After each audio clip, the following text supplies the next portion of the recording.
აჭარის უმაღლეს საბჭოსთან ერთად ახალი ძვირადღირებული ავტომობილის შეძენას კიდევ ერთი უწყება გეგმავს. 120 ცხენის ძალა სიგრძე არანაკლებ 4 მეტრი და 223 სანტიმეტრი, სიგანე 1 მეტრი და 765 სანტიმეტრი, ელექტროშუშები, ფერი შავი, მინიმუმ 4 უსაფრთხოების ბალიში და კონდიციონერი. სწორედ ამ ტექნიკური მახასიათებლების მქონე ავტომობილის შეძენას გეგმავს აჭარის განათლების, კულტურისა და სპორტის სამინისტრო. ავტომობილის შესაძენად უწყებამ 46375 ლარი უკვე გამოყო. ჩვენ ყავს 5 მანქანა, 5-დან 4 არის ახალი და მასზე გარდა ესე ვთქვათ, ზეთის შესვლისა და საბურავის შესვლის არანაირი ხარჯები გაწეული არ არის.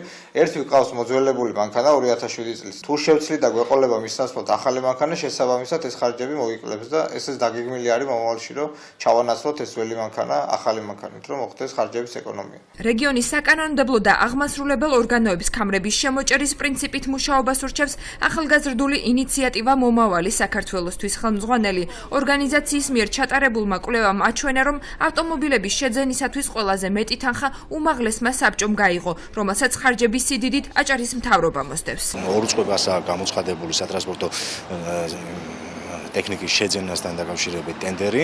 ეს არის უმაღლესი საბჭო და განათლების სამინისტრო. ეკოლოგიური მაჩვენებლით ისევ გამოირჩევა უმაღლესი საბჭო, ან უმაღლესი საბჭო 200.000 ლარზე მეტი უმაღლესმა საბჭომ 200.000 ლარზე მეტი დახარჯა ამ ხარჯებისთვის და პირველ რიგში მინდა შევახსენო მათ, რომ ეს არის ხალხის ფული და რა თქმა უნდა დახარჯონ უფრო ეკონომიურად.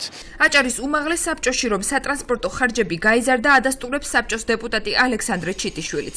ბიუჯეტის ამ მიმართულებით ხარჯვას იგი ავტოპარკის მოძველებით ხსნის.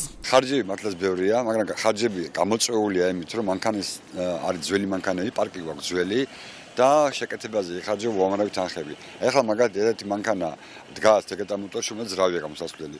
და მე მაგალითად ვერ მიდივარ დღეს ხოლოში, ვერ მიდივარ ხვალშახაში, რომ მანქანა არის არ არის წყობაში, არის მანქანის შესაკეთება. არასამთავრობო ორგანიზაციის მიერ ჩატარებული კვლევის თანახმად რეგიონში სამთავრობო უწყებებს შორის სატრანსპორტო საშუალებების შეძენისათვის ყველაზე ნაკლები თანხა აჭარის ჯანდაცვის სამინისტრომ გამოყო.